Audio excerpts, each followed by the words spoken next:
Hi everyone! This presentation is brought to you by Lexi Orgiel, Kiara Lepert, and Julia Southwell. Today we're going to be discussing climate change. So first of all, what is climate change? Climate change is defined as overall changes in climate patterns over a long period of time due to an increase in the level of carbon dioxide produced by fossil fuels. The chart in the top left corner represents the global temperature that has been recorded ever since the globe was believed to be warming up since the 1880s. This specific data is from NASA. I found this to be a reliable source because NASA is a federal agency made up of trusted scientists and aeronautical experts. This makes it a trustworthy source for climate change because it uses satellite data to track temperatures by the global average annually. I also included the chart on the right, which is also from NASA, to compare the increase in carbon dioxide levels to the increase in global temperature.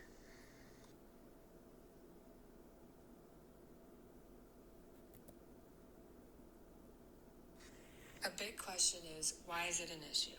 As we see from lectures from earlier in the semester, knowledge is still limited as to how many problems it causes.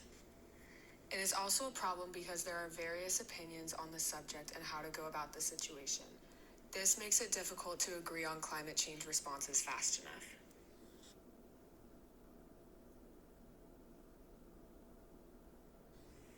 The people who have deemed this an urgent issue include scientists and various world leaders.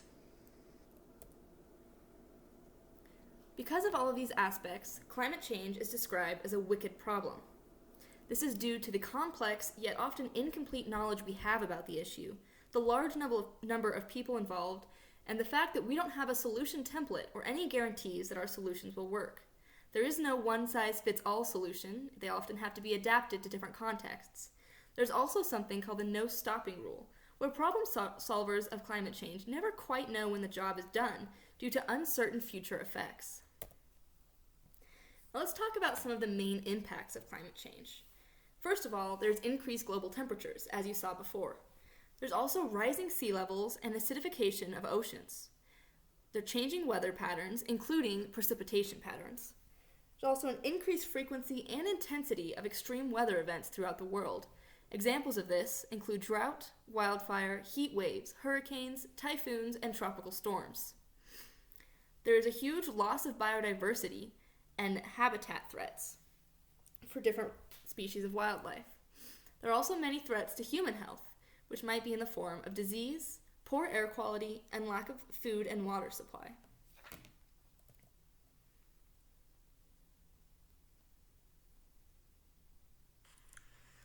There are many actors involved in climate change throughout the world, but some of the main ones include the UNFCCC, or the United Nations Framework Convention on Climate Change, which led the Paris Climate Agreement, which, according to Assel and Zelli, is a series of procedural obligations and an institutional mechanism to ratchet up national ambitions over time.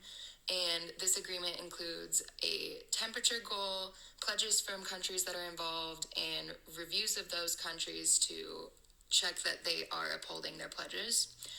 Another actor is the IPCC, or the Intergovernmental Panel on Climate Change, and this set up the goal of keeping global warming under 2 degrees Fahrenheit. The World Bank provides funds for climate change mitigation and adaptation and really helps support developing countries and fight against climate change and unequal treatment. The Convention on Biological Diversity is another actor that created the REDD, which stands for Reducing Emissions from Deforestation and Forest Degradation. And this actor really focuses on the biological aspect and biodiversity. G20 is a group of 20 really strong economies, and they pledge to phase out wasteful consumption and fossil fuels. And the creation and formation of these economies has influenced other international organizations greatly, as well as provide financial climate assistance to developing countries.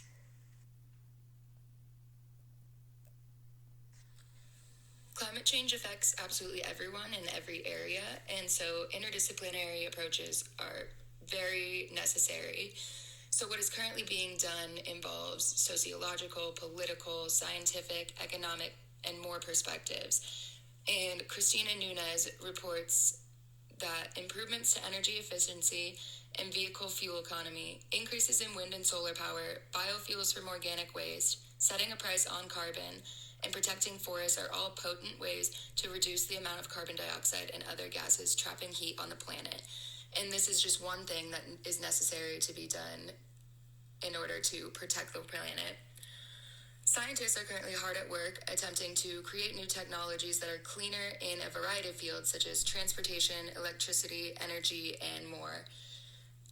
Attempts to remove existing carbon dioxide from the air are currently in place, such as planting trees. And encouragement of a buildup of resilience and preparation is necessary, as we cannot completely reverse the damage that has been done thus far. And so many places need to adapt in order to prepare for possible disasters.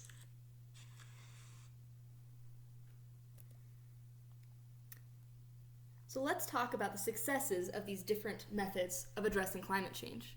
So first and foremost, to tackle the issue of climate change, there needs to be global recognition. Today, this has been widely achieved as most world leaders and intergovernmental organizations acknowledge climate change and are working on strategies to mitigate damage. There are global climate action conferences being held and concrete action plans being developed to address climate change. Examples include the Stockholm Conference, the Kyoto Protocol, and the Paris Climate Agreement. There are two main strategies that are being employed across the world to address the issue of climate change: climate mitigation strategies and climate adaptation strategies. These two strategies are meant to effectively work together to both mitigate the advancement of climate change and adapt to the already irreversible impacts it is having on our world. Mitigation strategies are being employed at a large-scale level, with governments typically leading advances to reduce their nation-states' emissions. There have been many successes with this strategy, including placing regulations on industry, investing in renewable energies, and reforming transportation efficiency. These climate mitigation strategies are often paired with climate adaptation strategies at the local level. Unfortunately, many of the impacts of climate change are felt at the city level, so these local governments are actively working to reduce vulnerabilities to the impacts of climate change. Examples of successful strategies include building flood defenses, protecting coastlines by fostering mangrove growth, and preserving scarce natural resources. Although climate change is a very large-scale, wicked problem, global cooperation and the incorporation of both mitigation and adaptation strategies have proved to be the most successful in addressing climate change. Although there have been many areas of success, the question arises of how effective these successes have been in the big picture. One of the main shortcomings is how slowly climate change mitigation strategies are developed at the global level. There are so many actors involved that cooperation and consensus takes time.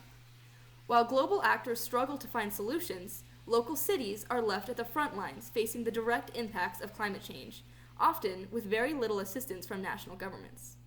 Another huge shortcoming of climate change solutions is the frequent failure to address common but differentiated responsibilities. As we've learned about in class, the impacts of climate change are often felt disproportionately by countries that have significantly less emissions than their developed country counterparts. Although many climate action plans have attempted to address this issue, there is still widespread controversy on the amount of responsibility that the highest contributors should take. This is exacerbated by the fact that these climate action plans are often not well enforced, and compliance is unstable at best for many of the largest contributors. The most prominent example of this shortcoming is when the U.S. withdrew from the Paris Agreement, eliminating many agreed-upon responsibilities despite the fact that we are one of the leading emitters of greenhouse gases. Although there are many shortcomings to how we've begun to address climate change, there is much hope for the future that our successes will only grow in size as we slowly learn how to implement effective solutions to this extremely wicked problem. Now, the question we have for the class today is, do you think that more focus and resources should be given to climate mitigation or climate adaptation strategies, and why? And finally, here's our works cited. Thank you for your time.